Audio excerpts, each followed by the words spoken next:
Hello friends, नमस्कार। Manoj Rohit Singh, you are watching official YouTube channel battle for SSC for better preparations. UP BEd प्रवेश परीक्षा 2021 के लिए पिछले वर्षों का प्रश्न पत्र कला वर्ग हम लोग सॉल्व कर रहे थे। इसमें बहुत सारे क्वेश्चन होंगे जो कि आपको याद कर लेने चाहिए, क्योंकि ये क्वेश्चन आपके एग्जाम में रिपीट हो सकता है। तो आइए स्टार्ट करते हैं इस सेशन को। अगर सेशन पसंद आता है और इस चैनल पर अगर आप पहली बार आते हैं तो डेफिनेटली आपको यहाँ से बेनिफिट होगा, तो आप चैनल को सब्सक्राइब कर सकते हैं। स्टार्ट करते हैं 51 से। अपक्षपात वक्र क्या है? इकोनॉमिक का ये सबसे ज़्यादा पूछे जाने वाला क्वेश्चन है। अपक्षपात वक्र क्या है? दो वस्तुओं से प्राप्त संतुष्टि। ठीक है, नेक्स्ट देखते हैं। निम्नलिखित का मिलान कीजिए। आपको पता होना चाहिए अजिंक्य रहाणे किस खेल से संबंधित रखते हैं? क्रिकेट से। अपूर्वी चंदेला ये बिलोंग करती हैं आपका निशानेबाजी से, शूटिंग से, और ऋतु रानी ये संबंधित हैं आपकी हॉकी से। सो इस हिसाब से आपका ऑप्शन बी करेक्ट हो जाएगा। ठीक है, नेक्स्ट देखते हैं। ये पॉलिटी का क्वेश्चन है। भारतीय संविधान में न्यायिक पुनरावलोकन का प्रावधान किस देश के संविधान से लिया गया है? भारतीय संविधान में न्यायिक पुनरावलोकन का सिद्धांत अमेरिका के संविधान से हम लोगों ने उसको ग्रहण किया है। ठीक है, तो ऑप्शन ए आपका करेक्ट हो जाएगा, संयुक्त राज्य अमेरिका। ठीक है, और संसदीय प्रणाली को ब्रिटेन के संविधान से हम लोगों ने लिया है। संसदीय प्रणाली को ब्रिटेन के संविधान से लिया है। भैया कनाडा से क्या लिया है हमने? कनाडा से हमने संघीय व्यवस्था लिया है। और आयरलैंड से क्या लिया है? राज्य के नीति निर्देशक सिद्धांत। ठीक है, तो न्यायिक पुनरावलोकन ये अमेरिका से लिया गया है। नेक्स्ट देखते हैं। कोई व्यक्ति भारत के राष्ट्रपति के पद पर कितनी बार चुना जा सकता है? तो इसका कोई लिमिटेशन नहीं है, लिमिट नहीं है, कितनी बार भी चुना जा सकता है। लेकिन अगर अमेरिका की बात करें यूएसए में, तो यूएसए में यह प्रावधान है कोई व्यक्ति 2 बार बन सकता है। ठीक है, ये बात है यूएसए का। इंडिया में ऐसा कोई भी प्रावधान नहीं है, कितनी बार भी बन सकता है। आइए नेक्स्ट देखते हैं 55। 17 दिसंबर 1927 को जॉन सांड्स को किसने हत्या कर दी थी उनकी? 17 दिसंबर 1927 को भगत सिंह ने जॉन सांड्स की हत्या की थी। तो ऑप्शन आपका ए करेक्ट हो जाएगा। वास्तव में वे जेम्स स्कॉट से लाला लाजपत राय की मृत्यु का बदला लेना चाहते थे, क्योंकि लाला लाजपत राय को किसने गोली मारी थी? मतलब लाठी चलवाया था जेम्स स्कॉट ने। ठीक है, तो ये लोग एक्चुअली में मारना चाहते थे जेम्स स्कॉट को। ठीक है, लेकिन इन्होंने फिर बाद में जॉन सांड्स को गोली मार दिया था। ठीक है, तो इस कार्य में और भी लोग शामिल थे, जैसे कि आपका सुखदेव। ठीक है, सुखदेव भी इसमें शामिल थे, और राजगुरु थे। ठीक है, राजगुरु भी शामिल थे। चंद्रशेखर आज़ाद भी अभी शामिल थे। ठीक है, ये लोग शामिल थे जॉन सांड्स को हत्या करने में। सरदार वल्लभ भाई पटेल अग्रणी थे, तो कौन से आंदोलन के अग्रणी थे? ये सबसे इजीएस्ट क्वेश्चन है और सबसे ज़्यादा पूछे जाने वाला क्वेश्चन है। बरदोली लिखा हुआ है लेकिन बरदोली है। ठीक है, बरदोली सत्याग्रह से संबंधित हैं सरदार वल्लभ भाई पटेल। क्या हुआ था कि 1928 में ब्रिटिश सरकार के द्वारा गुजरात के बरदोली क्षेत्र में टैक्स जो होता है, कर, हिंदी में इसको कर बोलते हैं, इंग्लिश में टैक्स, तो टैक्स को ब्रिटिश सरकार ने 22% की वृद्धि कर दिया था, कर में वृद्धि कर दिया था। और इंडिया की हालत उसमें अच्छी नहीं थी। जैसे 1925 की अगर बात करें तो उसमें सूखा पड़ा हुआ था और फसलें बहुत ज़्यादा ख़राब हो चुकी थी। तो जो किसान थे वो कैसे इसको 22% टैक्स देते थे?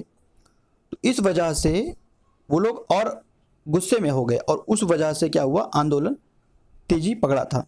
तो इसका नेतृत्व किया था सरदार वल्लभ भाई पटेल ने, और सरदार की जो उपाधि मिला था उनको इसी आंदोलन से प्राप्त हुआ था। वहाँ की जो महिलाएं थीं उनको सरदार की उपाधि दिया था। तो ये क्वेश्चन भी बनता है कि सरदार वल्लभ भाई पटेल को सरदार की उपाधि कहाँ पर मिला या किस आंदोलन से मिला? तो आप लोग को ये याद रखना है कि बरदोली सत्याग्रह। ठीक है, जो बरदोली आंदोलन हुआ था वहां से मिला था और वहां की महिलाओं ने दिया था। ठीक है।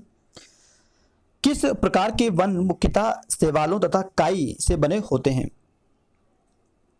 Tundra one. ठीक है, ऑप्शन बी, ये वाला भी क्वेश्चन काफी रिपीट होता है, याद रखेंगे बी ऑप्शन, शैवाल तथा काई से बने होते हैं, टुंड्रा वन। नेक्स्ट देखते हैं, निम्नलिखित में से किसका दैनिक तापमान में अंतर सर्वाधिक होता है? दैनिक तापमान अंतर क्या होता है? देखो, किसी दिन क्या होता है, अधिकतम तापमान होता है, टेम्परेचर हाई होता है, और किसी दिन क्या होता है, न्यूनतम तापमान होता है। तो इनके अंतर को हम लोग कहते हैं दैनिक तापांतर। ठीक है। जैसे कि मान लीजिए रेगिस्तान में अगर दिन में बात करें तो रेत क्या होता है, गर्म हो जाता है, तो 38 डिग्री पे वो टेम्परेचर हो जाता है वहाँ का, और जब शाम होता है तो 5% हो जाता है रिड्यूस होके। तो इसको कहते हैं दैनिक तापांतर। तो ये कहाँ पर होता है? जहाँ पे इस तरीके का फ्लक्चुएट करता है, इट मीन्स आपका रेगिस्तान, ऑप्शन ए। नेक्स्ट देखते हैं, निम्नलिखित में से किस विटामिन की कमी के कारण रतौंधी रोग होता है? रतौंधी किस कारण होता है? किस विटामिन की कमी से रतौंधी रोग होता है? Vitamin A. ठीक है। विटामिन ए से क्या होता है? रतौंधी रोग होता है। विटामिन बी से अगर बात करें तो विटामिन बी से बेरी बेरी रोग होता है। कौन सा रोग? Beriberi. ठीक है, बेरी बेरी विटामिन बी से होता है, और ये तो याद रखना सबसे आसान है, इसमें बी वर्ड लिखा हुआ है, बी मतलब बेरी बेरी। ठीक है, ऐसे याद कर लीजिए। विटामिन सी से क्या होता है? स्कर्वी रोग होता है। विटामिन सी से होता है स्कर्वी रोग, जो दांतों में होता है, मसूड़ों में पड़ जाता है, ये स्कर्वी रोग होता है। विटामिन के से क्या होता है? विटामिन के ये भी पूछता है। तो इसमें क्या होता है? रक्त का थक्का नहीं जमता है। ठीक है, रक्त का थक्का नहीं जमता है विटामिन ए की कमी, विटामिन के की कमी से। ठीक है, नाउ नेक्स्ट मूव करते हैं। मानव हृदय का दाहिना भाग डैश रक्त प्राप्त करता है। तो दाहिना जो भाग होता है वो क्या प्राप्त करता है भाई? देखो, मानव जो हमारे लोग का हृदय होता है उसके बाएं भाग में फेफड़ों से ऑक्सीजन युक्त शुद्ध ब्लड आता है। दाएं तरफ से क्या आता है? बाएं तरफ से शुद्ध रक्त आता है। दाहिनी तरफ से क्या आता है? अशुद्ध CO2 आता है। ठीक है, तो ऑप्शन आपका बी करेक्ट हो जाता है। क्लियर? बाएं तरफ से शुद्ध और दाहिनी तरफ से अशुद्ध। नेक्स्ट, निम्नलिखित में से कौन मानव शरीर की विशालतम ग्रंथि है? तो इसको बोलते हैं, देखो, यकृत बोलते हैं इसको, जिगर भी बोल देते हैं और यकृत भी बोलते हैं। तो फर्स्ट नंबर पे यकृत, और दूसरा अगर बात करते हैं तो अग्न्याशय। ठीक है, तो पहली ग्रंथि है वो यकृत, याद रखेंगे। दूसरी अगर सेकंड बात करेंगे, कभी भी सेकंड भी पूछता है कि मानव शरीर की सेकंड ग्रंथि कौन सी है, विशालतम तो आपका यकृत हो गया और सेकंड आपका अग्न्याशय हो गया। तो ये दोनों चीज़ याद रखेंगे, पूछ लेता है एग्जाम में। नेक्स्ट देखते हैं, द्रव चलित लिफ्ट किस सिद्धांत पर कार्य करता है? तो किस सिद्धांत पर कार्य करता है? ये वाला काफी कॉमन क्वेश्चन है। पास्कल का सिद्धांत। पास्कल का सिद्धांत क्या है? किसी बंद निकाय में उपस्थित द्रव पर जब दाब पड़ता है, दाब लगाने पर द्रव पर सभी दिशाओं में जो दाब होता है वो एक समान पड़ता है, एक समान वितरित होता है, उसको बोलते हैं पास्कल नियम। ठीक है, किस तापमान पर सेल्सियस तथा फ़ारेनहाइट स्केल पर अंकीय मान समान हो जाते हैं? -0। ठीक है, आइए बताइए, MICR के असंक्षिप्त रूप में I क्या है? Magnetic and character recognition,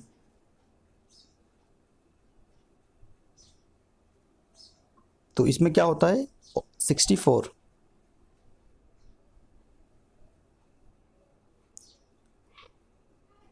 C option, ठीक है। इसमें थोड़ा सा डाउट है तो आप लोग क्लियर कर लेना।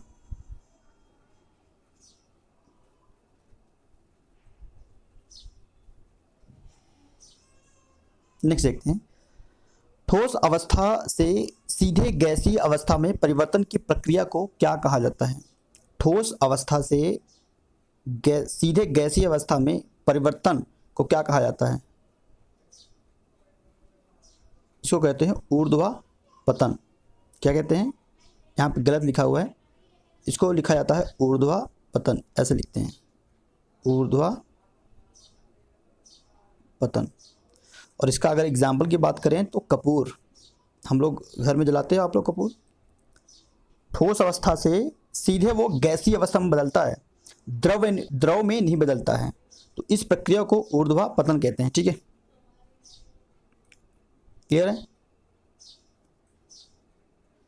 नेक्स्ट देखते हैं, कांसा जो होता है, कांसा मिश्र धातु का मुख्य घटक है। कौन से धातु का मिश्र आपका मुख्य घटक है? तो जो कांसा होता है वो तांबा तथा टीन से बना होता है कांसा। ठीक है, तांबा अगर कांसा में बात करें तो तांबा आपका लगभग 90% होता है। ठीक है, और टीन अगर करें टीन, तो इसमें टीन होता है 10%। ठीक है, ऑप्शन बी आपका करेक्ट है। क्लियर है? नेक्स्ट, निम्नलिखित में से कौन सा उड़न राख का कारण है? कोयला दहन ऊर्जा केंद्र, कोयला दहन ऊर्जा केंद्र। नेक्स्ट देखते हैं, राज्य में शिशु मृत्यु दर में कमी लाने के लिए दुलारी कन्या योजना किस राज्य ने शुरू किया? तो माय डियर फ्रेंड्स, ये किस राज्य ने शुरू किया है? तो ये किया था अरुणाचल प्रदेश ने। ठीक है, ऑप्शन ए। नेक्स्ट देखते हैं, सापेक्षता का सिद्धांत किसने प्रतिपादित किया? अच्छा क्वेश्चन है, इंपॉर्टेंट है। देखिए, इसको किया था आइजैक न्यूटन ने, सॉरी, इसको किया था अल्बर्ट आइंस्टाइन ने। ठीक है, और इसके लिए इनको नोबेल प्राइज भी मिला था। ठीक है, सापेक्षता का सिद्धांत, क्लियर है? 1915 में इन्होंने यह सिद्धांत दिया था अल्बर्ट आइंस्टाइन ने। क्लियर है? और इनको नोबेल प्राइज का मिला था, कभी क्वेश्चन ये भी आता है, तो 1952 में मिला था नोबेल प्राइज, तो ये भी याद रखेंगे, 1952 में। ठीक है, सापेक्षा का सिद्धांत दिया था अल्बर्ट आइंस्टाइन ने। क्वींसबरी नियम एक नियम संग्रह है जो निम्नलिखित में से किस खेल पर सीधा प्रभाव डालता है? ये डालता है मुक्केबाजी पर। किस पे? मुक्केबाजी पर। मुक्केबाजी में अगर हम फेमस लोगों के नाम याद आता है तो मेरी कॉम का नाम याद आता है, विजेंदर सिंह हैं, उनका नाम आता है, विकास कृष्ण यादव हैं, उनका नाम आता है बॉक्सिंग में। ठीक है, 71 देखते हैं, निम्नलिखित में से कौन एक विशिष्ट चित्रकार है? निम्नलिखित में से कौन एक विशिष्ट चित्रकार है? उदय शंकर, सोनल मानसिंह, अमृता शेरगिल, यामिनी कृष्ण मूर्ति। तो आप लोगों को पता है उदय शंकर, नाम सुने हैं, ये बिलोंग करते हैं नृत्य से, डांस से। सोनल मानसिंह ये डांस से ये भी बिलोंग करते हैं और डांस से ये भी बिलोंग करते हैं। ठीक है, दोनों लोग का प्रोफेशन डांस ही है। अमृता शेरगिल ये बिलोंग करते हैं चित्रकला से। ठीक है, जो चित्रकला से अमृता शेरगिल और यामिनी कृष्णमूर्ति,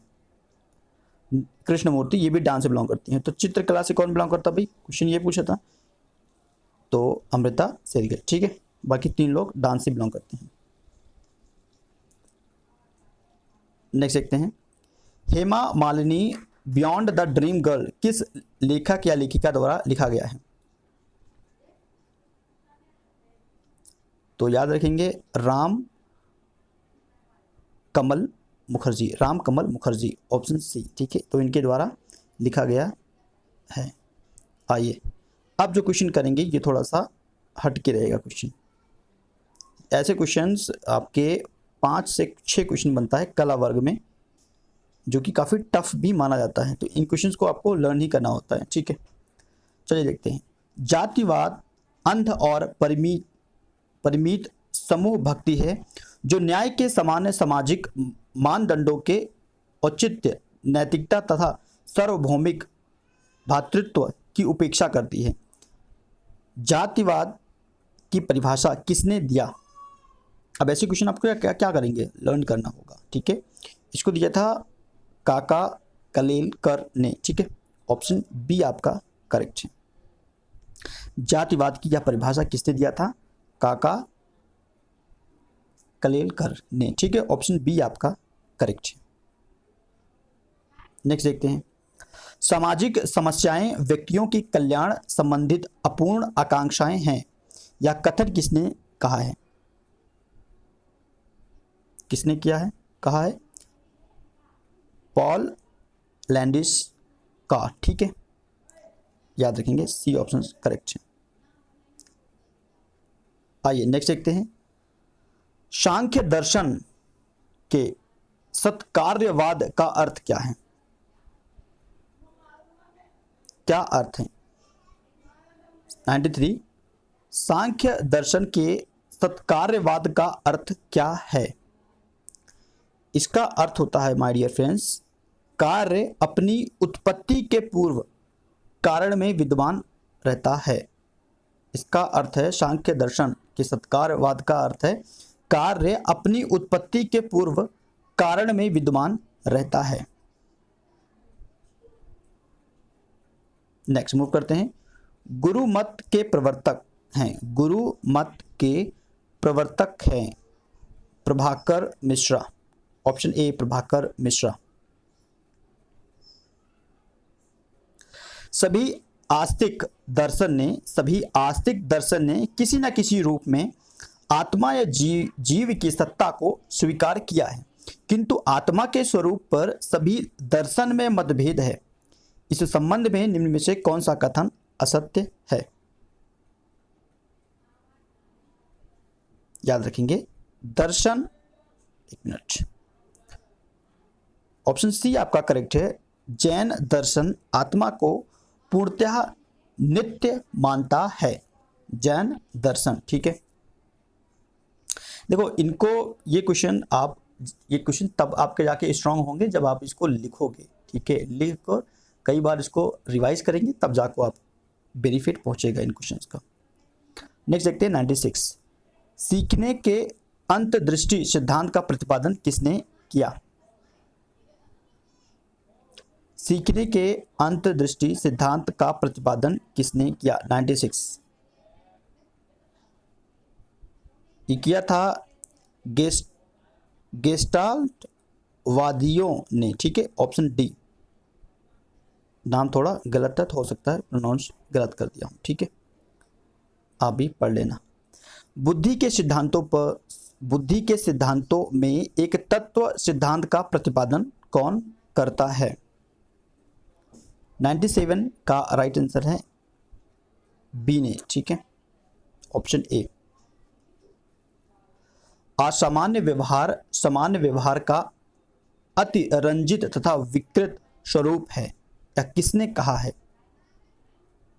ये कहा है ब्राउन ने। क्लियर? और 99 क्वेश्चन, चित्त अचित के आपसी संबंध की व्याख्या करने के लिए देकार्त ने निम्नलिखित में से किस मत की स्थापना किया था? तो इन्होंने किया था क्रिया प्रतिक्रिया। Option C. क्लियर। और 100 नंबर क्वेश्चन, स्मृति के अंग हैं, स्मृति के अंग हैं सीखना, धारणा, पहचान। क्या मतलब हुआ कि ये तीनों सही हैं, ठीक है। स्मृति के अंग हैं सीखना, पहचान और धारणा। यहाँ पर आपके क्वेश्चन फिनिश होते हैं। सेशन पसंद आया तो डेफिनेटली आप चैनल को सब्सक्राइब कर सकते हैं। लाइक, शेयर और कमेंट ये आपकी रिस्पॉन्सिबिलिटी है। Thank you for watching this video. Next video में फिर से मिलते हैं, तब तक के लिए धन्यवाद फ्रेंड्स।